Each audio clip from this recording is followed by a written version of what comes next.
on est peut-être un petit peu juste en quantité, on est peut-être un peu juste, parce que si vous voulez on pourra regarder ça tout à l'heure. Bonjour les agris, aujourd'hui je suis à Rouessé-Vassé pour rencontrer Bertie Dumont. Elle est conseillère en élevage pour Synovia et elle va nous expliquer en quoi consiste son métier.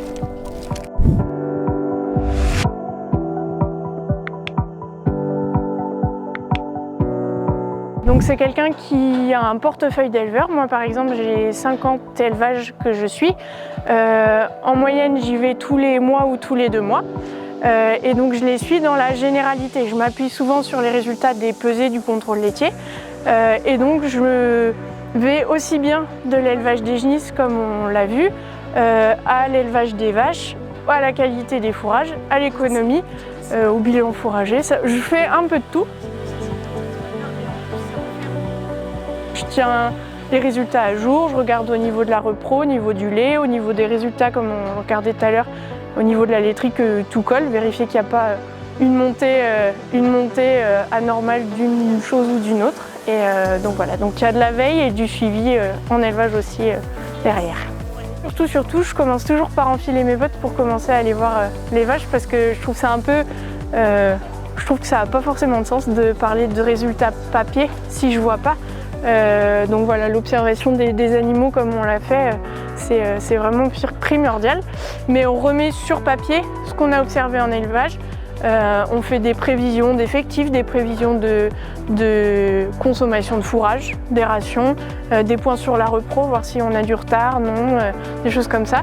On met en place des stratégies aussi, on n'est pas que dans le faire à l'état des choses, on est surtout, et il faut vraiment, dans l'anticipation.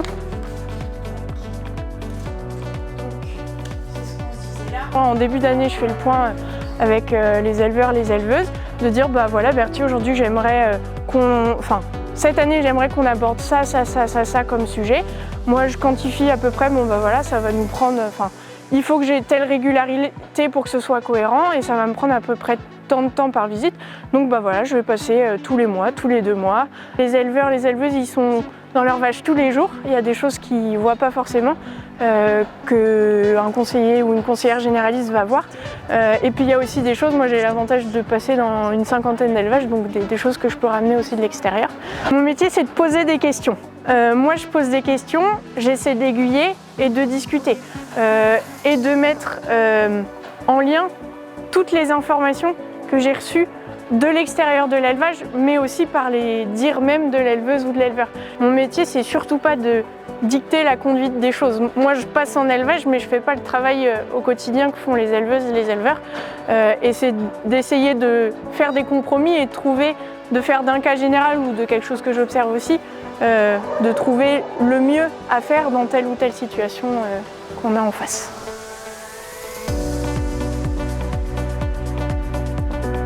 L'idée, ça va être de faire un trou de cette dimension-là au front d'attaque, de faire 9 points sur l'ensemble du front d'attaque pour avoir toute la diversité entre le haut, le bas, où c'est plus ou moins tassé et tout ça. On va peser à chaque fois ce qu'on a comme maïs dans la carotte, dont on connaît les dimensions. Et derrière, on va être capable du coup de remettre ça en mètres cubes. Ça nous donne une densité moyenne du silo de maïs. Et du coup, ça nous permet d'estimer les stocks qu'on a en face. Pour moi, les qualités primordiales d'une bonne conseillère ou d'un bon conseiller, c'est, je pense, surtout l'écoute. Il y a vraiment beaucoup d'humains dans ce métier et c'est ce qui me plaît aussi, d'observation. Pour moi, c'est ça déjà les deux grosses qualités d'un conseiller. Et puis de poser des questions, de dire on touche un peu à tout. Et le jour où on cale, parce qu'il ne faut pas hésiter à dire qu'on ne sait pas aussi, c'est de faire appel à un ami. On a aussi des experts et des expertes sur un sujet ou l'autre chez Synovia. Donc pour ça, on a la ressource aussi.